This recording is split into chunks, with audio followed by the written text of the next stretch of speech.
Hello, Steve White, Trekboy89 for Steve Arts 89. Well, I want to talk about the Akiva Goldsman interview and the direction of Star Trek Strange New Worlds and how it's apparently going to conclude.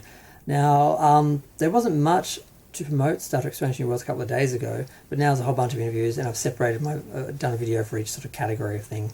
But the Akiva Goldsman interview sort of deserved its own bit of attention because it addressed more the overall sort of plan and journey for the show rather than just individual actors talking about their character's journey or whatever.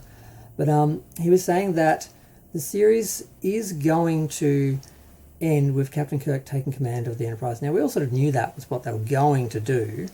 They were going to take it right up to the original series, and some people were upset by that because they felt it was stepping on the toes of the original series. But the original series started a few months into Kirk's command and then jumped a year from Where No Man's Gone before to Call Up River. There was a year. So the original series, the 3 seasons, covers at least 3 years. So the second, third and fourth year, maybe even going into the 5th year of the 5-year mission. It doesn't end, which I think is the best thing to do because it just leaves them constantly out on the 5-year mission. It never really ends. So not having an ending for the series, I think actually helped Star Trek in syndication and just in general. So I don't think they should really do that anyway, so it's fine that they didn't do that. And we don't need another series to sort of remake Star Trek and sort of give an ending for it. But I wouldn't be that opposed to a reboot of the original Star Trek if it was done by someone else and more in the style of the original, at least superficially. Because it's a different universe, it's a different timeline, which they have acknowledged as a different timeline. So the idea of a reboot in a different universe doesn't bother me because they're not trying to tell us that this is the actual Kirk and Spock that, the next day stepped out onto the bridge on Where No Man's Gone before. So I'm fine if they're not trying to gaslight us into thinking that's the case, which they were trying to do for a while there. But they've acknowledged it's a different timeline, so I really don't care what they do in that timeline because it's separate and doesn't affect anything that happens in the original Star Trek or that whole era following with the movies and Next Generation and Deep Space Nine or anything. But he said, yes, I don't know if he actually said we would have liked Strange New Worlds to have gone into the 5-year mission, or if he was saying we would have liked to have stopped there and then picked up doing a remake of the original Star Trek series with Paul Wesley and all that as Kirk and sort of have a separate show with Kirk being in command now. I think that's sort of what he was saying, but it was unclear because it's not going to happen because they basically cancelled Star Trek Strange New Worlds in season 4 and then sort of gave them 5 more episodes because they were like, we haven't really finished the journey that we promised fans and the characters are on, we really need more. So they said, well, what do you need? They said 5 episodes, 6 episodes. So like, okay, and they just gave it to them. They were very generous with Strange New Worlds. Discovery didn't get that. Discovery tried to negotiate a 2-episode final and then a TV movie. They got nothing except I think they got to use some of the reshoot money that was put aside just to do like a 3-day shoot for like an epilogue for the series on the last episode of the season final.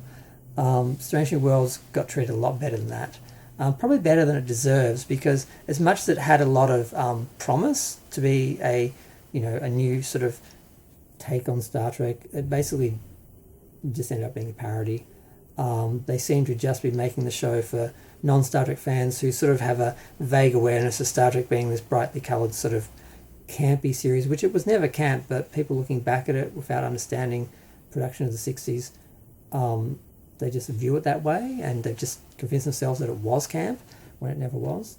And now they seem to just sort of be parodying that. And while it's a fun vibe of an adventure show, it sort of undermines the serious science fiction element of Star Trek. So I just thought it was interesting that he sort of was saying this is where we wanted the show to go, this is where it's ending, to confirm that yes, we're ending with Kirk stepping onto the Enterprise in command on his first day in command, and that's where the show is going to end.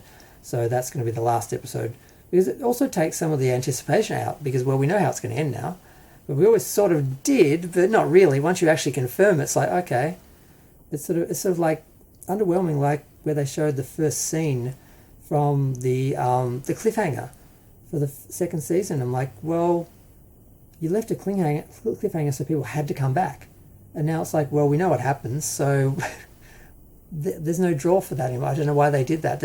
I don't think they've done a good job of managing promoting this. but they haven't done a good job of any of it, so really shouldn't be that surprised.